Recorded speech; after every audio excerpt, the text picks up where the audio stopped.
Welcome to Charles Travels, the show where we explore the fascinating world of media, culture, and adventure. I'm your host, Charles, and I'm delighted to have you join me on this journey. Today, we're going to talk about a significant shift in the way we consume news and entertainment. The monoculture, as it's been called, has officially ended, and with it, the traditional television landscape has changed forever. As the first sit here in my cozy studio, surrounded by maps and mementos from my travels, I'm reminded of the power of storytelling and how it can bring people together. But with the rise of social media and streaming platforms, the way we consume stories has become increasingly fragmented. The numbers are staggering. The three largest network morning shows have seen a shared drop in viewership of roughly half their audiences in the last 12 years. I think back to my own childhood, waking up early to watch the morning news with my family, feeling like we were all part of a larger conversation. But now, with so many options available, it's harder to find that sense of shared experience.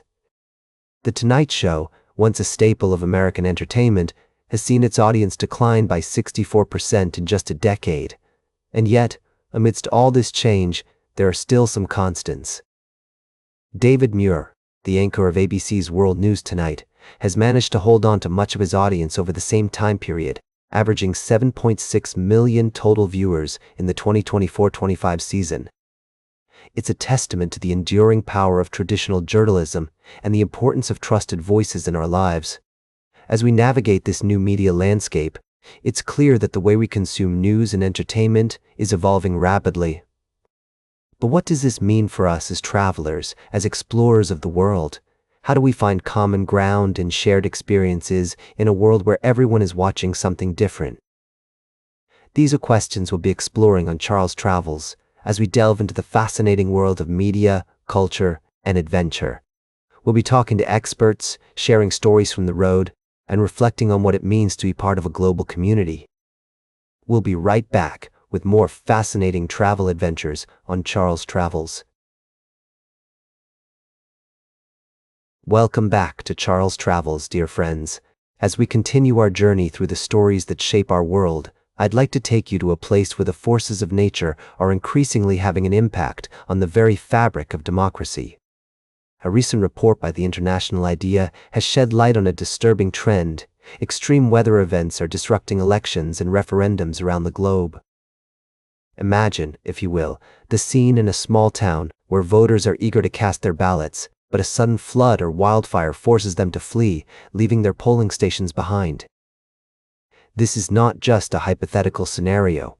It's a reality that has played out in at least 94 elections and referendums in 52 countries over the past 2 decades.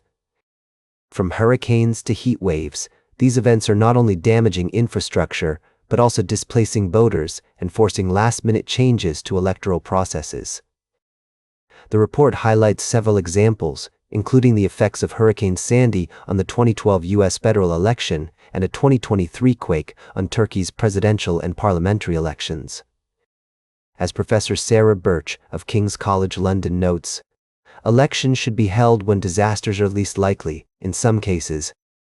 Electoral management bodies will also need to consider alterations to election timelines to reduce the likelihood of disruption by short-lived disasters. This is a wise observation and one that underscores the importance of timing in the democratic process. But extreme weather events don't just pose problems for the holding of elections, they can also have long-term effects on democracy itself. The report warns that precarity and trauma from natural hazards can exacerbate affected citizens' existing grievances, facilitate the spread of conspiracy theories, and impose additional hardship on society's most vulnerable people. As we consider this story, I'm reminded of the dignity of ordinary work and the importance of tradition in our democratic systems. The authors of the report call on countries to include electoral processes in their national climate adaptation plans and disaster risk reduction strategies, recognizing that democratic institutions should be treated as critical infrastructure that is susceptible to environmental threats and in need of special protections. As we navigate this complex and increasingly fragile world, it's essential to prioritize the resilience of our democratic systems. By acknowledging the threat posed by extreme weather events and taking proactive steps to mitigate their impact, we can help ensure that the voice of the people is heard loud and clear, even in the face of adversity. Welcome back to Charles Travels. Today, we've been taking you on a journey around the world, exploring new destinations and experiences. But for our final segment, we're going to focus on a very special place that's making waves in the world of mixology, Medellín, Colombia. You might be thinking, Colombia? Isn't that a country with a troubled past? And you're right, it is. But what you might not know is that Medellín, once considered one of the most dangerous cities in the world, has undergone an incredible transformation. Today, it's a thriving metropolis that's home to a vibrant cultural scene, stunning natural beauty, and some of the most innovative cocktail bars on the planet. At the heart of this movement is Juan David Zapata, a Medellín native who's passionate about showcasing the best of Colombian culture through his work. His bar, Mamba Negra, is a must-visit destination for any cocktail enthusiast, with its expertly crafted drinks and commitment to using only the finest local ingredients. But what really sets Mamba Negra apart is its secret bar, Mamba Lab, where Zapata and his team push the boundaries of mixology with their experimental cocktails. Inspired by Colombia's rich natural heritage, these drinks are a true reflection of the country's unique spirit and creativity. From the sugarcane distillate, traditional, to Afro-Colombian communities on the Pacific coast, to the centuries-old spirits like Tapitusa, Chapil, and Ñeque that have long been underrated and dismissed, Mamba Lab is on a mission to revive Colombia's cocktail heritage and put it on the world stage. And it's not just about the drinks, it's about the people and the stories behind them. Zapata's own personal story is one of resilience and determination, having grown up in Comuna 13, once the most dangerous neighborhood in Medellín. Today, he's a leading figure in the city's cocktail scene, with his beverage company exporting products to nearly a dozen countries. As Mamba Lab approaches its one-year anniversary, it's set to debut a brand new menu inspired by Colombia's stunning flowers at the upcoming Medellín Cocktail Week.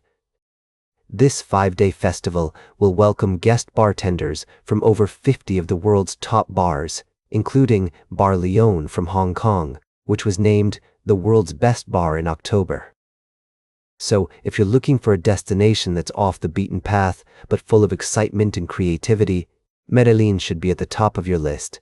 And when you get there, make sure to stop by Mamba Negra and experience the magic of Mamba Lab for yourself. That's all for today's Charles Travels. Remember to like, share, and subscribe, and until next time, keep on traveling.